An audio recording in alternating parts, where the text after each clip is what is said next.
comemorado, gente, o Dia Nacional de Prevenção à Hipertensão Arterial, né, que tem como objetivo, né, conscientizar a população sobre a importância do diagnóstico. E para falar sobre esse assunto, eu estou recebendo o doutor em cardiologia pela USP, doutor Valério Vasconcelos, e também a nutricionista Jéssica Macedo, que já estão aqui nos estúdios, né, e a gente vai bater aquele papo, né, sobre hipertensão, sobre o alimento também correto, o que é que você deve comer, sobre essa parte da alimentação também, que é muito importante, tá?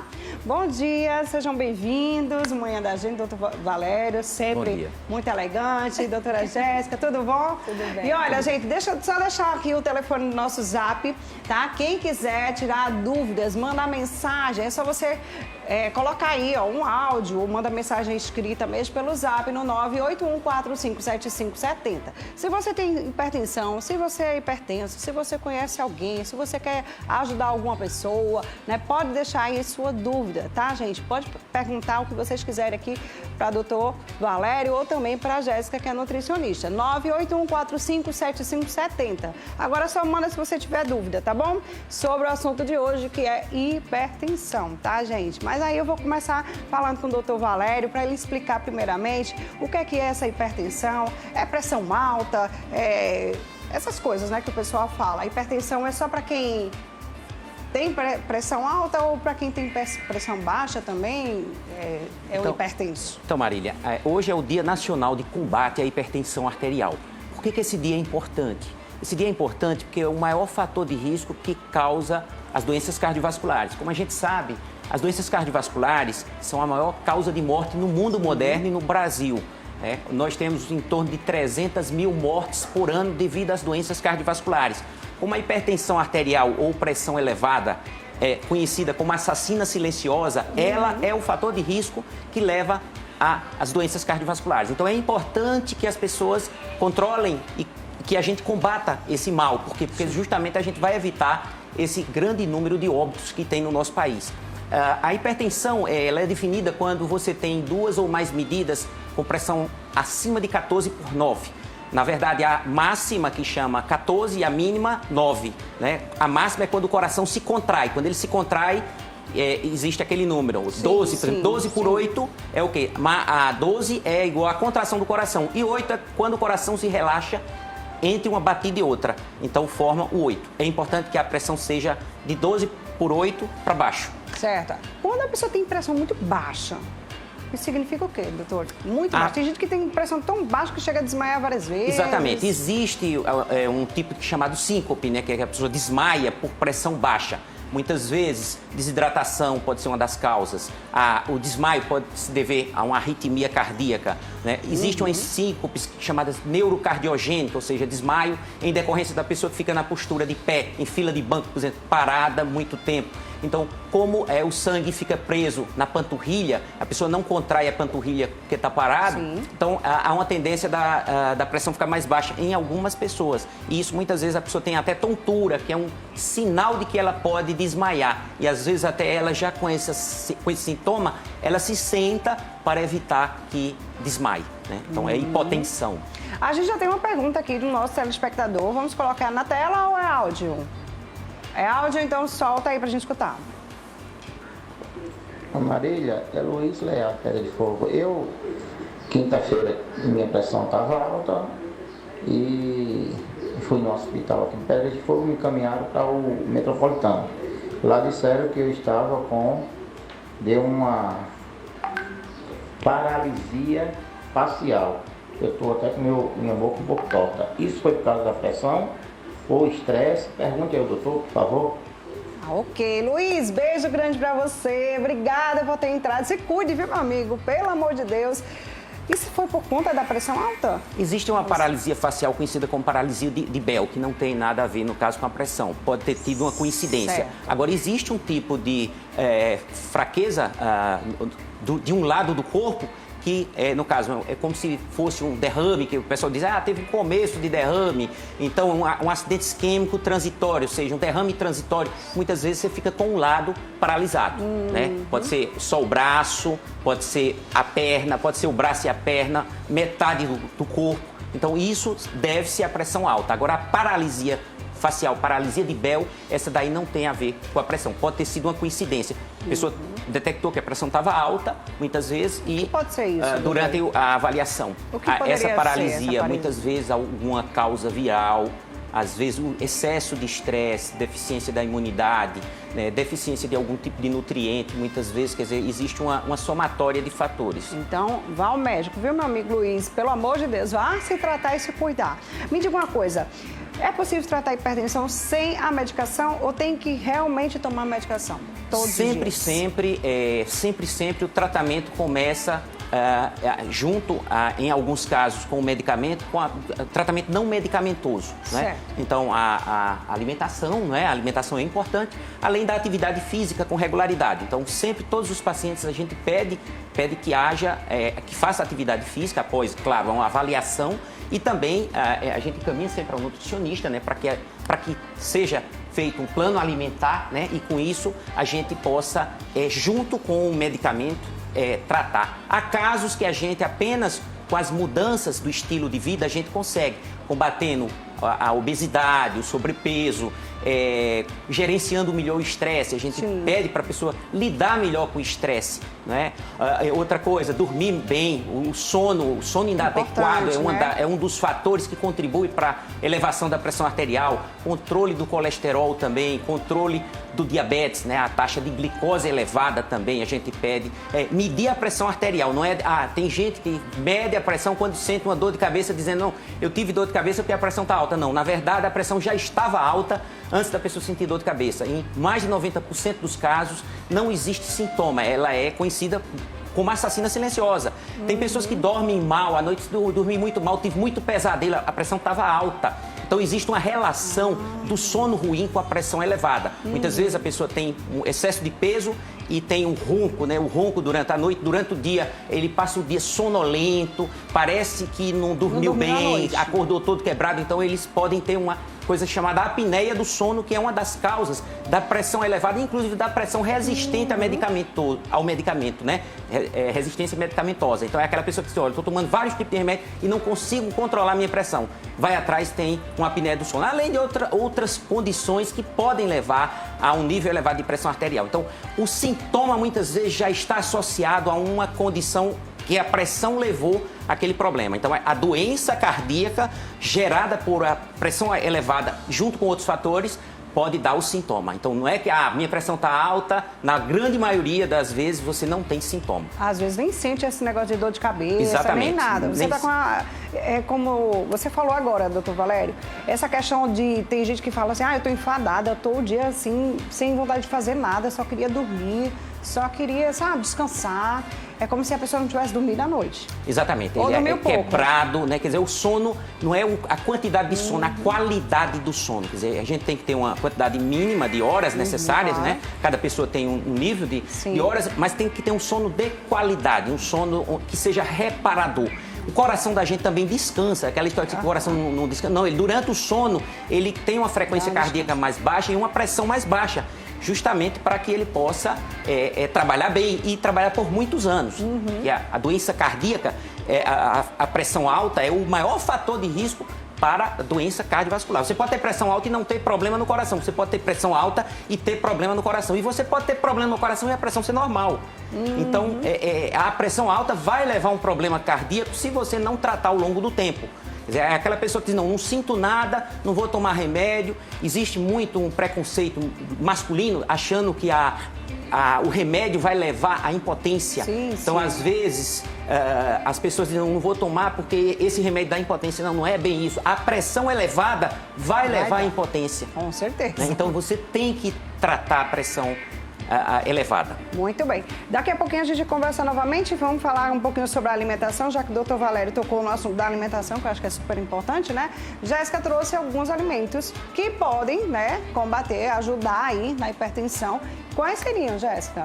Bom dia, Marília. Bom dia, doutor Valério. Bom dia a todos. Bom, a gente trouxe aqui um top 4, certo? Os alimentos que quem é hipertenso deve evitar e os alimentos que quem é hipertenso deve consumir, certo? Vamos começar pelos que vocês devem evitar que estão em casa. Vamos começar pelos embutidos, certo? Nesse grupo de embutidos entra o presunto, a mortadela, que é muito comum aí no dia a dia do brasileiro. Então, quem é hipertenso deve começar a evitar os embutidos e os enlatados, certo? Por quê? Pelo alto teor de sódio que é contido dentro desses alimentos. O que acontece? Além desses alimentos terem um bom teor de sódio, às vezes para a conservação desse alimento é adicionado mais sódio ainda, certo? Então, quem é hipertenso deve evitar os embutidos e enlatados. Então, salsicha, quitute, sardinha também? Sardinha deve ter moderação. É rico em ômega 3, mas deve ter moderação, ok, certo? Enfim. E aí vem também o miojo, né, gente? Miojo. Vamos no miojo, que é mais rápido, né? Vamos comer miojo hoje, né? Tá todo mundo cansado, ninguém quer fazer comida, vai no miojo que é 3 minutos. E aí, o miojo? Isso mesmo, Marília. Muita gente gosta de associar a praticidade, né, do miojo. Mas vamos lá, o miojo, além de conter sódio nele próprio, certo? Geralmente vem um temperinho junto. E essa junção de tudo aqui é mais da metade de sódio do que a gente deve consumir durante o dia. Então, a OMS recomenda que a gente consuma 4 gramas de sal durante o dia e 2.000 miligramas de sódio, certo? Lembrando, o sal é esse daqui que a gente encontra e o sódio é um componente contido dentro dele. Então, nem geralmente tudo que é associado a sal é o sódio, certo? Então, você deve evitar isso daqui, o macarrão instantâneo, a gente gosta muito pela praticidade que tem em casa. Sim. Mas o consumo de um pacotinho desse, Marília, de 80 gramas, ele tem mais da metade do que a gente deve consumir durante o dia. Então, certo? Vamos jogar tudo fora, gente. Não compro mais isso de jeito nenhum. Se você é hipertenso, adoram em casa. Mas, ó, não vamos mais comer isso, não. Se você é hipertenso, realmente deve evitar, certo? Vamos lá. Vamos lá agora ao refrigerante de cola, para quem é hipertenso. Esse daqui, no caso, é um refrigerante sem açúcar. Quando a gente vê no mercado, associa o quê? A um refrigerante mais saudável, certo? E o que é que geralmente quem é hipertenso, doutor Valério, geralmente não costuma associar o doce do nosso paladar com sódio. E geralmente esses alimentos eles contêm muito sódio dentro deles. Então, se você às vezes chega no consultório, Marília, um paciente diz assim: ah, Jéssica, mas minha comida mal tem sal. Eu não gosto de colocar sal no meu preparo. Mas quando você consome um alimento desse, adocicado para o seu paladar, ele contém sódio. Pode estar elevando sua pressão arterial e você sem saber o motivo. Mesmo esse sem açúcar, mas tem um sódio, sem açúcar, mas contém um sódio. Ele sem açúcar, ajuda mais ou menos, porque é sem açúcar, mas tem um sódio aqui. Isso. E além de tudo, contém a cafeína também. Certo. Então, quem é hipertenso também deve estar evitando, certo? O consumo de refrigerante de cola. E aqui, um dos nossos campeões, certo?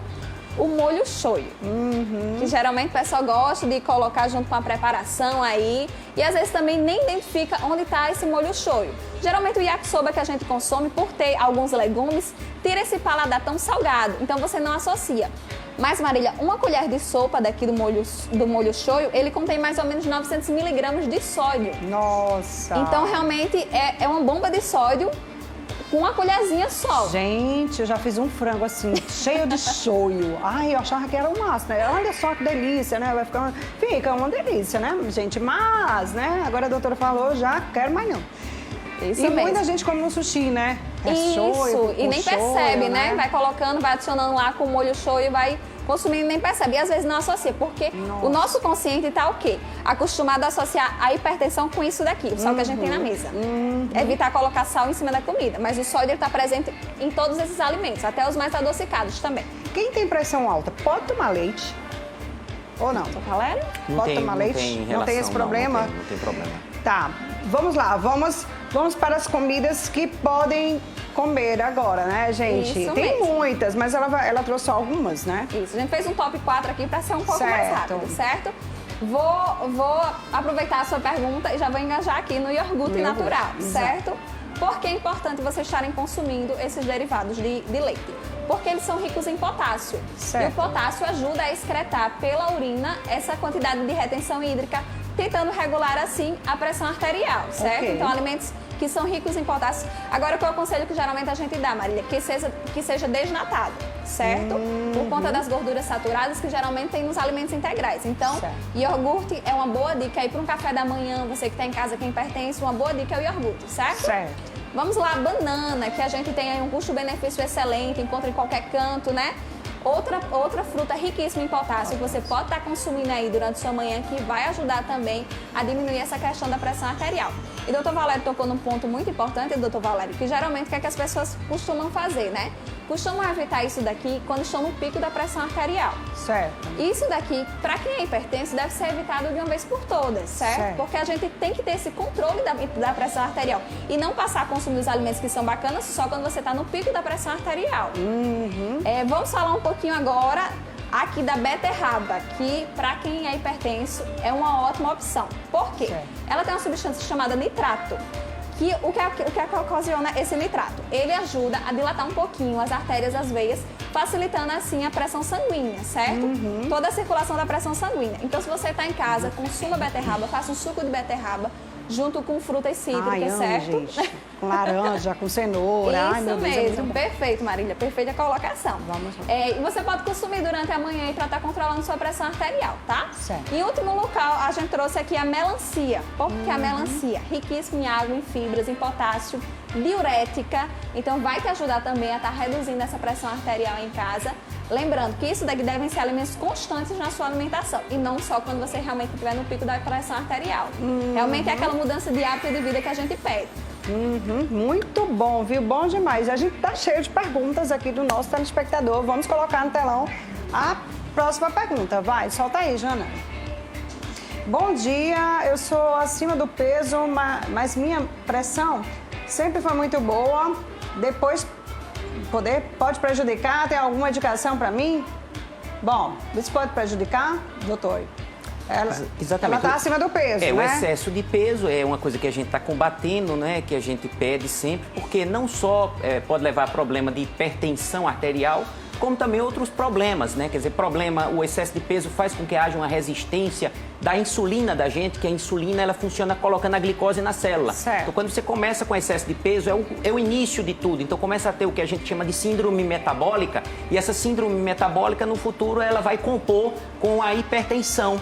Então, ela pode se tornar hipertensa, principalmente se tiver pais hipertensos, ou pelo menos o pai ou a mãe, se é hipertenso. Então, a gente pede como medida de proteção, não só para evitar a hipertensão, como também outras doenças, né? Então, assim, é genético, né? Pode ser genético também. A hipertensão em 90% dos casos, a causa é genética. 90%. Mãe, por favor, mãe, não me passa essa herança. Por favor, não quero.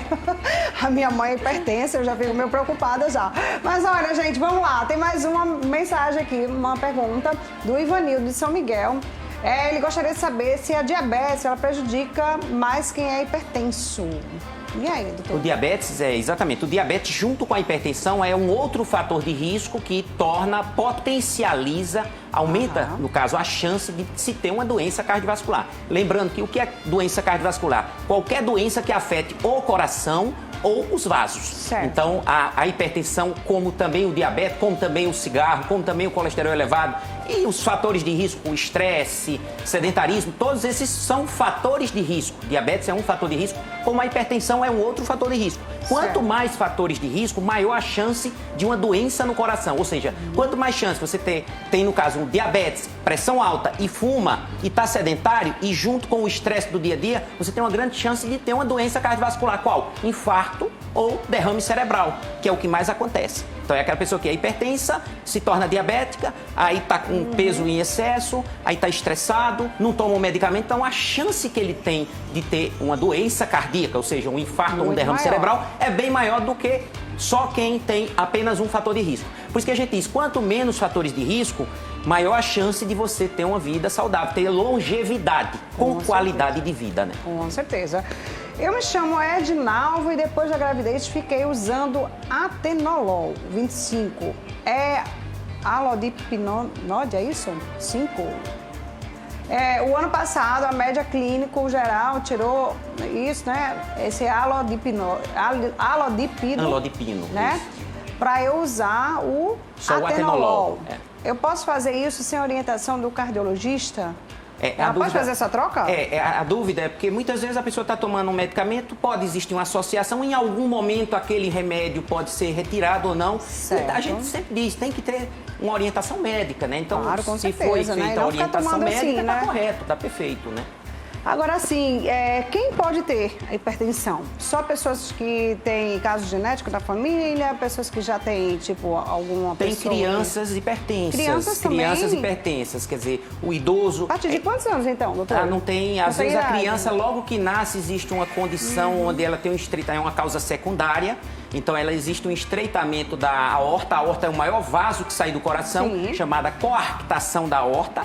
Né? Certo. Então, com essa coarctação, uma das causas, ela se torna hipertensa e sem pulso nos pés. Então, normalmente você vê pressão bem elevada e não tem os pulsos nos pés, né? Você não consegue palpar por conta do estreitamento da aorta. Então, é uma das causas de hipertensão na criança. Agora, hoje a gente tem se deparado cada dia mais no consultório com crianças hipertensas em decorrência da obesidade, em decorrência da forma inadequada de se alimentar. Então, a gente tem se deparado com esses fatores de colesterol elevado, criança com dor no peito, em decorrência de uma alimentação inadequada, né? Quer dizer, aquela criança que fica com salgadinho na frente da TV, no computador, que não se exercita, tomando refrigerante, não come a comida preparada em casa, aquela comida que a gente diz de panela. Então é importante que a gente oriente os pais, principalmente se os pais forem hipertensos, e já existe uma recomendação de já começar na escola a educar para que elas possam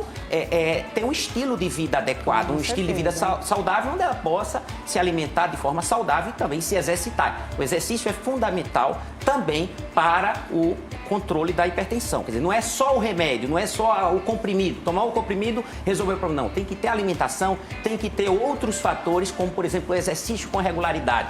Eu sou uma das pessoas, assim, eu trabalho muito em cima do exercício e até muitas vezes eu me dou como exemplo. Eu digo, eu sou triatleta e faço atividade física todos os dias, entro no mar, corro, pedalo.